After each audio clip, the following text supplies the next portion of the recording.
It's time for the Coca-Cola Southwest Beverages Porch.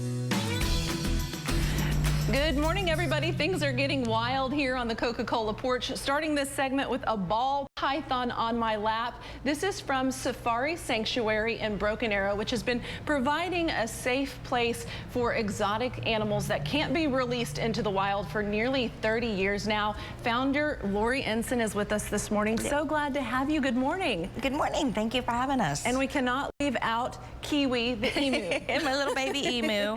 He was born in January, hatched in January. So you founded Safari Sanctuary in 1995. Yes. Tell us about the work you do and the animals you have there. It's all rescue. So every animal out there was somebody's pet at one time, or an overbred, or a zoo that shut down or something, and they had nowhere to go. Shelters can't take, exotic things, so it was us or them get euthanized. What were some of the exotic animals that you have? Well, we have big cats, tigers, bobcats, bears, foxes, monkeys, baboons, snakes, gators, you name it.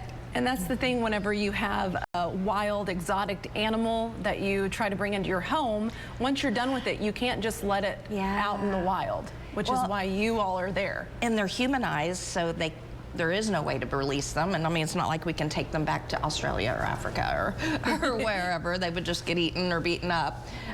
So they have to be in a sanctuary. So you are a nonprofit. Yes. You rely on volunteers. Volunteers, Talk about donations, yes. The volunteer program and how badly volunteers are needed. No, we need volunteers. COVID hit and it just went down to nothing.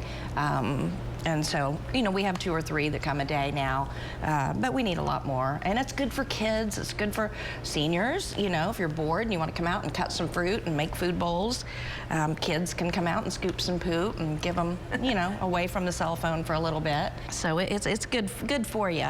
You are a private sanctuary now. Yes. You were once public, but it goes back to volunteers. Yes. You don't have the volunteers to stay open to the public. Talk a little bit about that. Right. And this way, being private, we spend more time with the animals, and they get what they need. When we were open, we were always rushing to be open, to do for the people. And so this way, the animals get more attention, they're happier, we're happier. So it's an amazing place. I mean, it's beautiful out there, hills, and it's just a wonderful experience. You have the Zoo to You program where you will bring animals to different events. Share a little bit about that. Animals like Kiwi. Yes, we have a Zoo to You, and we'll go to private parties, birthday parties, things like that, and we'll take snakes and gators and birds like a big cockatoo or a little emu before he gets too big, and lizards, gators, things like that, and let kids pet them and tell them about them and why you don't want to get one for a pet, and What would you say to somebody who's thinking about getting an exotic for a pet? Do your research. Learn how long does it live? What are you going to do?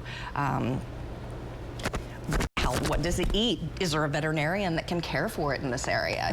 We're very blessed to have some exotic veterinarians in this area, so. They're lifelong commitments. Yes. Yes, and they can be very expensive. And they get big. I mean, they're very cute when they're little, but then they get big. Everything's cute when it's little, and then they hit maturity, and then they know everything like a teenager. Sure, yeah. Lori, thank you so much for being here with us this morning and letting me handle the python, my first ball python. We'll get more information about the volunteer program and all the work that you do at Safari Sanctuary over on our website. While you're there, you can submit your ideas for Coca-Cola Porch segments. That's newson6.com/porch.